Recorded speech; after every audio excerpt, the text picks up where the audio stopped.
Hi there, and welcome to another segment here on AWS On Air. We're joined with one of our wonderful partners. We've got Anjane here from Dataiku. I'm AM Grabelny. I'm a solution architect and a host here at AWS On Air, bringing you all things partner related, all things tech related, all the great things that you expect from AWS On Air. Anjane, please tell us, who are you? What do you do for Dataiku? Hey everyone, Anjana Srivastav. I lead our partner sales engineering team for Americas and Europe.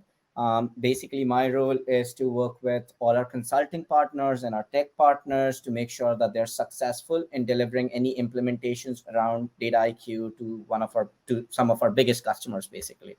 So that's my team's role, and yeah, really excited to be here. It's pretty cool. I'm excited to have you here too. This is going to be great because we're talking about data, right? And we're talking Yep. not just about data, but from taking data from just raw, collected data, all the way to machine learning model where you can start to get those inference. I hear a lot about this. I hear a lot about don't just let your data sit there anymore. You can Yep. actually get value out of your data now.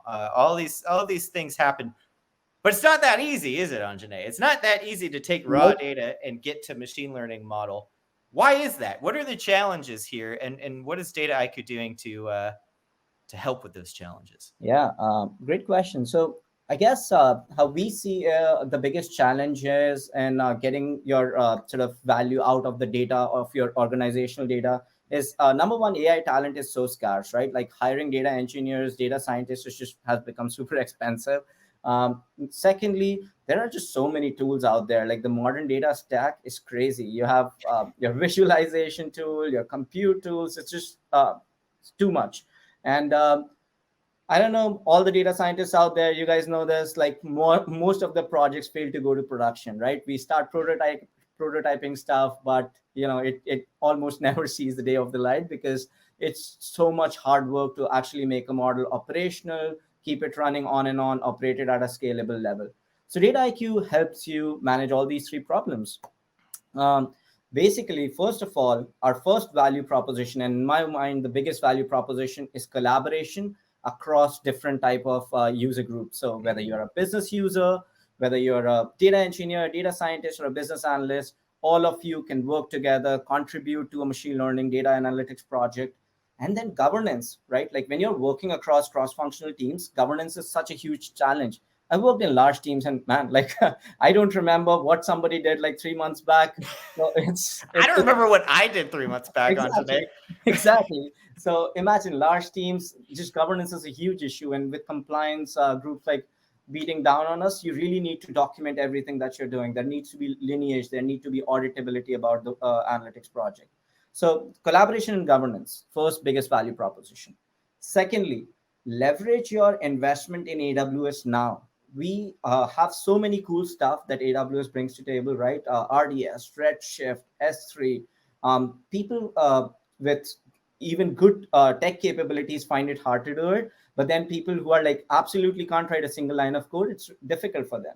So Yeah. Data IQ is really enabling those users leverage AWS to its fullest, leverage it now, and actually get the best value out of it. So leverage your investment in AWS now with Data IQ. And then the last I would say is a lot of customer testimonies out there that tells us that with push button you can deploy models to production with a few sequence of steps. You're not writing a single line of shell script. You are able to deploy models in a batch kind of mode where model is running every 15 days, scoring, checking for errors, and then providing you reports. So that's the value proposition. That's amazing.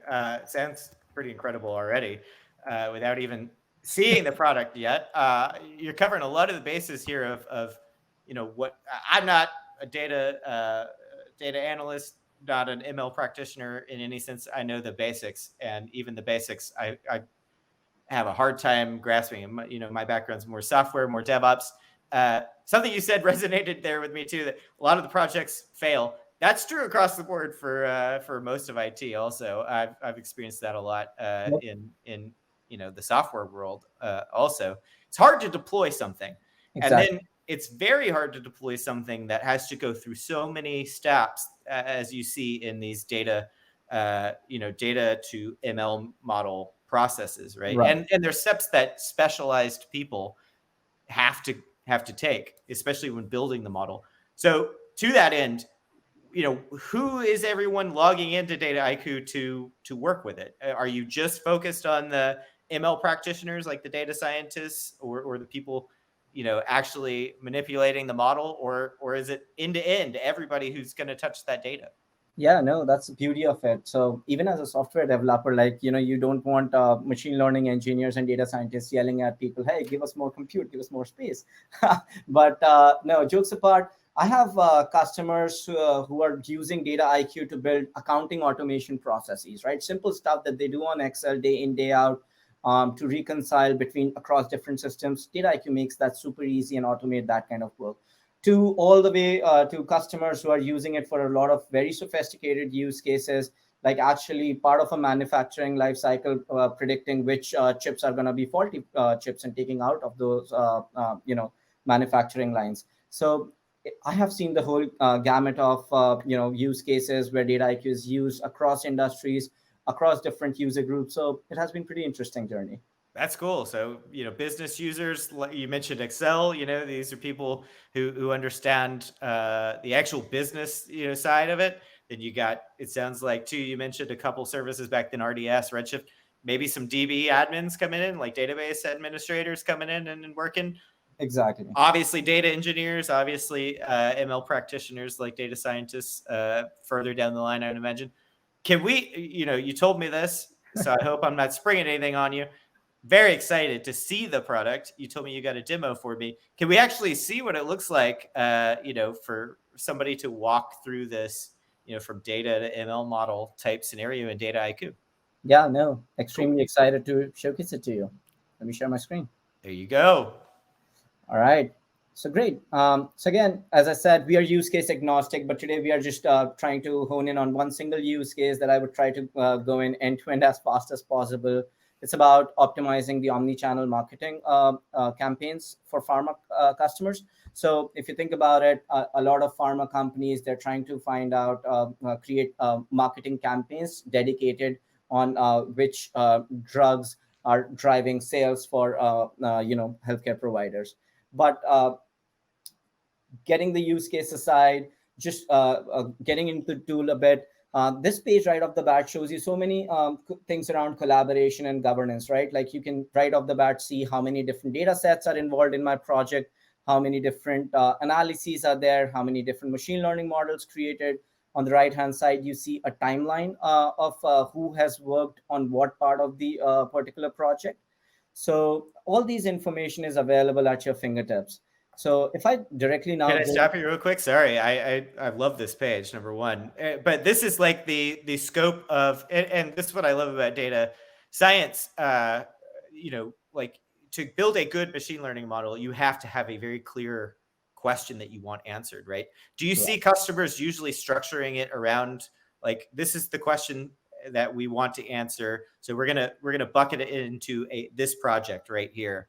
And is that kind of the organizational take that you use in Dataiku? and that's a great question. That's how usually it starts, right? Like Yeah, somebody asking a business question, and then somebody coming in who really understands that in order to answer this question in a very comprehensive fashion, you have to look at the data bottom up and really try to make sense out of what is the organizational data is telling you.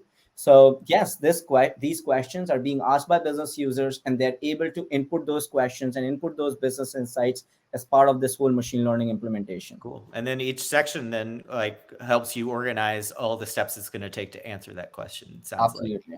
Yep. Cool. Yeah. So if I just go to the flow, which is our sort of the meat part of the project, what you see these Oh, colorful boxes. I love colorful boxes.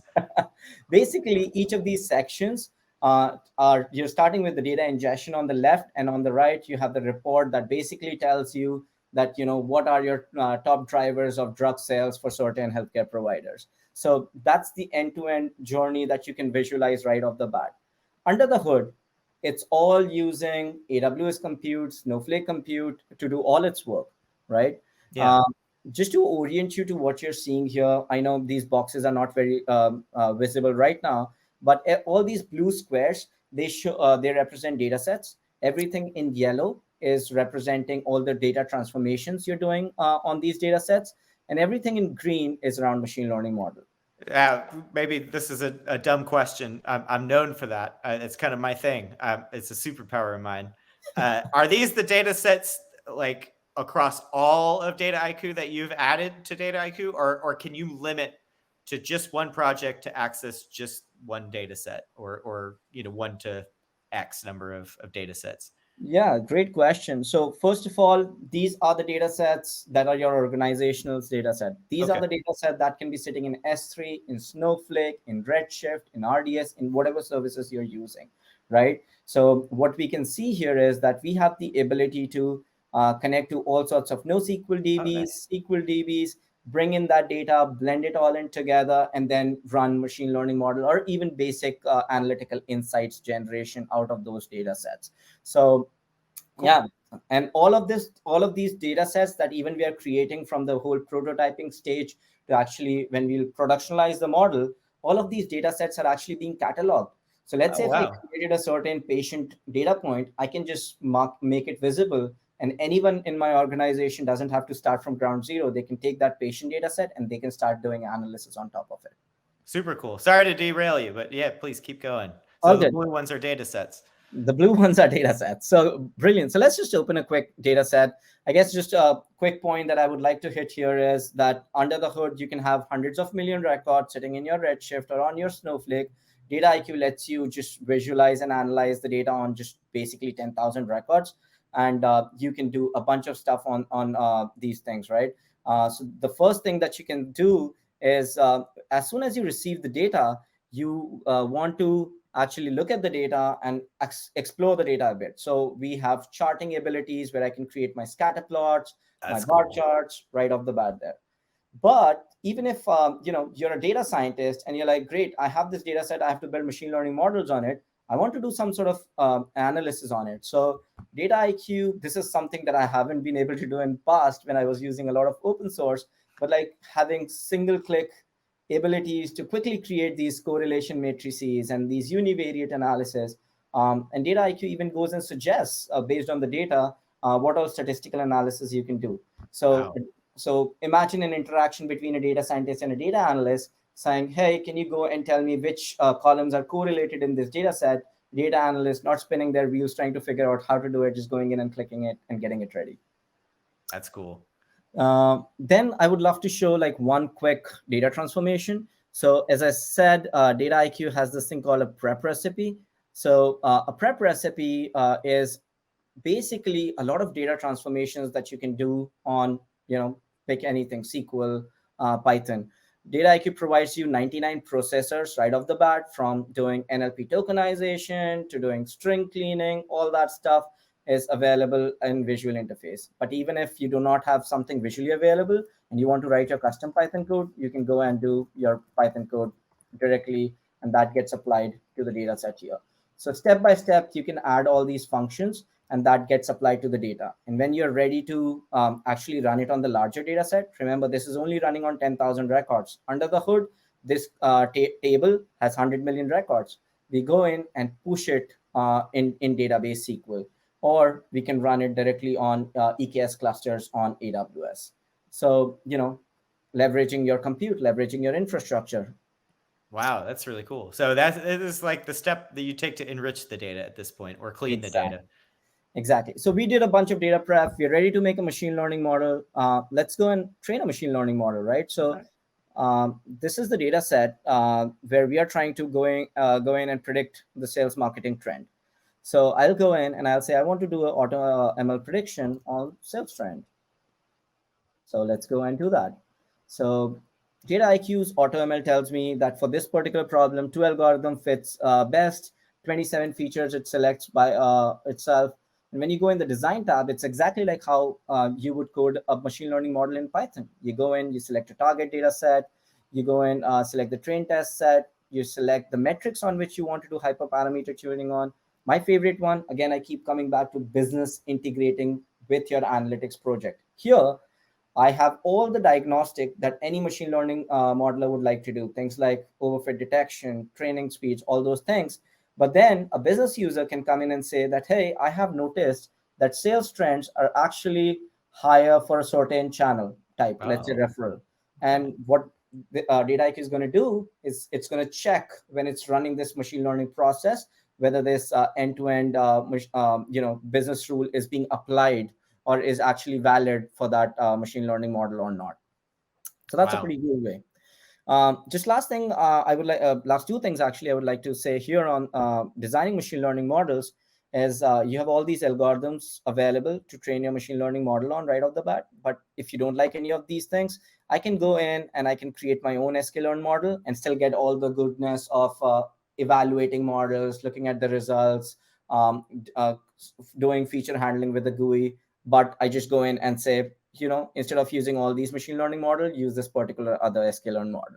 It seems really useful when you're doing that experimentation to really find, that Exactly. right thing that fits and actually starts answering the question the right way. Exactly. So think about a data analyst who really understands their data really well, who thinks that, oh, I know that my sales are being impacted by channel preferences, campaigns, whatnot. So I can probably try and make a predictive model. They don't really need to know a lot about what goes under the hood of a logistic regression or a support vector machine. They go and say, okay, AutoML, tell me what a prediction is going to look like, and then I'm going to analyze that. So just Cool. empowers your users a lot. We got about a minute and a half left, Anjane. You want to show me like the last thing you really want to hit, and then we'll wrap up with some next steps, what people should go do. Makes sense. So yeah, last step I would say is, hey, I have trained a bunch of machine learning models that are right here. Let's go and deploy those machine learning models. So two ways to deploy it. One, I can go in and directly create an API with matter of 3 or 4 clicks. As long as Nice. my AWS cluster is set up, I can go in and just deploy this machine learning model that's ready to serve inferences in no time. So that's an API mode. And then the last thing is that we have something called scenarios. So I can actually go in and do a bunch of steps on, hey, filter my data, retrain my models, statistics, and run these things every 15 days. So every 15 days, my analytics project is going to go create the new data set that needs to be scored, refresh the statistics, and at the same time, we know all our customers are cost effective. So create a new cluster, run all of this stuff, and then destroy the cluster when the process is done. So really efficient. That's super cool. And look, I don't want this demo to be over, to be honest, but we're here. We cover where do I go to get started with Dataiku, first of all. Great question. So download us from our website. There's a trial license available if you're a partner. We have a free enterprise license for our partners to try it out and build proof of concepts and get their certifications and training done. And then we also have our Dataiku Academy, where you can go in really deep and understand some of the basic features. I think I saw the AWS Marketplace when I was Googling around earlier too. So go check it out there if you prefer the marketplace as well. Anything coming up that you want? Any way I can connect with you in person or Dataiku in person? So visit us at AWS reInvent booth. We are in booth number 2640 in the machine learning and AI neighborhood. And also you can have access to us via AWS Marketplace. Okay, cool. Yeah. I will be at reInvent. I will see you there. I'll come drop Amazing. by the booth. I'm excited. Hopefully get to see a little bit more maybe at the booth too. So stay tuned. Thank you so much, Anjane, for joining us and showing us Dataiku. We'll be back with more from AWS On Air in just a moment.